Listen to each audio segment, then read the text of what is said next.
Sir ನಮಸ್ಕಾರ ರೀ. ನಮಸ್ಕಾರ ಸರ್. ನಿಮ್ಮ ಹೆಸರು ರೀ? ನಾವು ದಾನೇಶ್ ಈರಪ್ಪ ಪಟ್ಟಣ ಶೆಟ್ಟಿ ಅಂತ ಹೇಳಿರಿ. ನಾವು ಮಮದಾಪುರದವ್ರಿ, ತಾಲೂಕು ಗೋಕಾಕ್, ಜಿಲ್ಲಾ ಬೆಳಗಾವಿ ರೀ. ನಾವು ಇದು ಏರಿಯಾ ಬಂದು ಮಮದಾಪುರ ಏರಿಯಾ ರೀ. ಈಗ ಸರ್ ವೀರಪ್ಪ ಸರ್ ಅಂತ ಹೇಳ್ರಿ, ಅವರು ಗಾಯತ್ರಿ ಕಂಪ್ನಿಯವರು ಒಂದು ಬುಲೆಟ್ ಒಂದು ಪರ್ಫೆಕ್ಟ್ ಪ್ಲೇಸ್ ಅಂತೆ 20 ML 2 ಪಂಪ್ ಮಾಡಿ ಹೊಡೀರಿ ಅಂತ ಹೇಳಿದ್ರಿ ರೀ.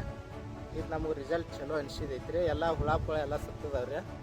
ಆ ಕಡೆ ಮತ್ತೆ ಹೊಡೆದಿದ್ದೀವಿ ತನ್ನ ಈ ಕಡೆ ಸರ್ ಕೊಟ್ಟಿದ್ದು ಗಾಯತ್ರಿ ಕಂಪ್ನಿದು ಇದನ್ನು ಹೊಡೆದಿದ್ದೀವಿ ರೀ. ಈಗ ಅದಕ್ಕೆ ಒಂದು ಏನು ಗೊಂಜಾಳ ಎತ್ತರ ಐತಿ. ಮತ್ತು ಎಲ್ಲ ರೋಗ ಎಲ್ಲ ತೊಗೊಂಡು ಹೋಗೈತಿ. ಎಲ್ಲ ರಿಸಲ್ಟ್ ಚಲೋ ಅನಿಸಿದೈತಿ ನಮ್ಗೆ. ರೈತರು ಎಲ್ಲ ಇದನ್ನ ಹೆಲ್ಪ್ ತೊಗೊಳ್ರಿ. ಗಾಯತ್ರಿ ಅಂತೇಳಿ ಕಂಪ್ನಿ ನಂಬರ್ 1 ಕಂಪ್ನಿ ಐತಿ. ಎಲ್ಲರೂ ಯೂಸ್ ಮಾಡ್ಕೊಳ್ರಿ ಅಂತ ಹೇಳ್ತೀವಿ. ಧನ್ಯವಾದಗಳು.